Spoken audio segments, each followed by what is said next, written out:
Modi cabinet की बैठक में सबसे बड़ा फैसला, और वो भी बीजेपी की पिछली विचारधारा से थोड़ा अलग फैसला आया, वो था जातिगत जनगणना से जुड़ा। सरकार ने तय किया कि इस बार की जनगणना के साथ जातिगत जनगणना का कॉलम होगा।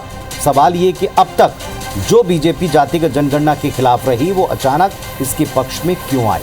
विपक्ष जो इसकी रट लगाए बैठा था, अब इस पर उसका अगला कदम क्या होगा? क्या उसका मुद्दा वाकई छिन गया? रिपोर्ट देखिए।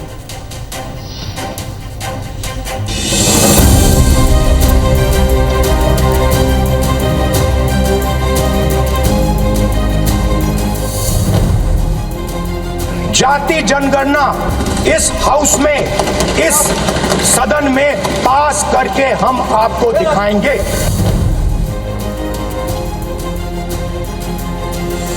जातियों की गणना को आने वाली जनगणना में सम्मिलित किया जाए। जिस जातिगत जनगणना का रट पूरा विपक्ष और खासकर राहुल गांधी पिछले 2 सालों से लगा रहे थे, अब उनकी ये मांग पूरी होने वाली है। मोदी कैबिनेट ने फैसला लिया है कि मूल जनगणना के साथ ही जाति जनगणना कराई जाएगी। जनगणना इस साल सितंबर से शुरू की जा सकती है। इसे पूरा होने में कम से कम 2 साल का वक्त लगेगा। ऐसे में अगर सितंबर में जनगणना की प्रक्रिया शुरू भी हो गई तो अंतिम आंकड़े 2026 के आखिरी या फिर 2027 की शुरुआत में आएंगे। अश्विनी वैष्णव ने कहा कि कांग्रेस अपने सियासी फायदे के लिए जातिगत जनगणना की रट लगाए बैठी थी। नरेंद्र मोदी जी के नेतृत्व में राजनीतिक विषयों की कैबिनेट समिति ने यह निर्णय लिया है कि जातियों की गणना को आने वाली जनगणना में सम्मिलित किया जाए।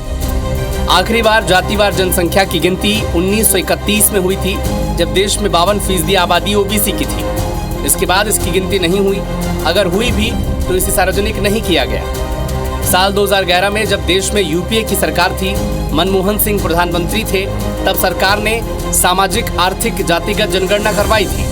लेकिन जब तक इसकी फाइनल रिपोर्ट तैयार होती, तब तक सत्ता बदल गई और 2014 में केंद्र में मोदी की सरकार आ गई और इसे सार्वजनिक नहीं किया गया। हालांकि 2015 में तत्कालीन वित्त मंत्री अरुण जेटली ने जातिगत जनगणना के आंकड़े जारी करने का वादा किया था, लेकिन बाद में बीजेपी सरकार ने इसे जारी नहीं किया। इधर केंद्र सरकार ने 23 सितंबर 2021 को सुप्रीम कोर्ट में कहा कि वो अब सामाजिक आर्थिक जातिगत जनगणना नहीं कराएगी, लेकिन अब केंद्र सरकार ने ये फैसला लिया है कि वो जातिगत जनगणना कराने जा रही है। अब सवाल यह है कि केंद्र सरकार ने ऐसा क्यों किया? इस पर विपक्ष क्या सोचता है, ये भी आप सुने। पता नहीं क्या हुआ, सडनली 11 साल बाद नरेंद्र मोदी जी कहते थे कि सिर्फ 4 जाते हैं, सडनली कास्ट सेंसस का अनाउंसमेंट किया। हम इसको सपोर्ट करते हैं, पूरी तरह सपोर्ट करते हैं, मगर हम टाइमलाइन चाहते हैं। हम जानना चाहते हैं ये कब तक होगा, और ये एक पहला कदम है। तेलंगाना एक मॉडल बना है कास्ट सेंसस के लिए, और वो ब्लूप्रिंट बन सकती है। और कास्ट सेंसस को डिजाइन करने में हमारा पूरा सरकार को ऑफर है, पूरा समर्थन है कि हम डिजाइन करेंगे, क्योंकि डिजाइन बहुत जरूरी है। इधर बीजेपी नेताओं ने जातिगत जनगणना के फैसले का स्वागत किया है।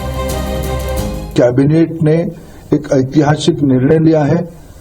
आने वाले जनगणना में जाति का एक कलम रहेगा, जाति जनगणना को रूप दिया जाएगा। अब तक आजादी के उपरांत जितने भी जनगणना हुए हैं, किसी में भी ये एक व्यवस्था नहीं थी। लंबे समय तक देश की शासन में कांग्रेस पार्टी रही। कांग्रेस पार्टी कभी भी इसकी पक्ष में नहीं रहा। मैं इस ऐतिहासिक निर्णय के लिए माननीय प्रधानमंत्री जी का आभार प्रकट करता हूं। कुल मिलाकर तमाम आरोप प्रत्यारोप के बीच जातिगत जनगणना देश में होगी, इस पर मुहर लग चुकी है। श्रेय लेने की होड़, इसके फायदे नुकसान और इसके दूरगामी परिणामों के पूर्वानुमान लगाए जा रहे हैं। लेकिन अब ये तय हो गया है कि भारत में कौन सी जाति के लोग कितनी तादाद में हैं, ये साफ होने वाला है। Bureau report, IBC 24।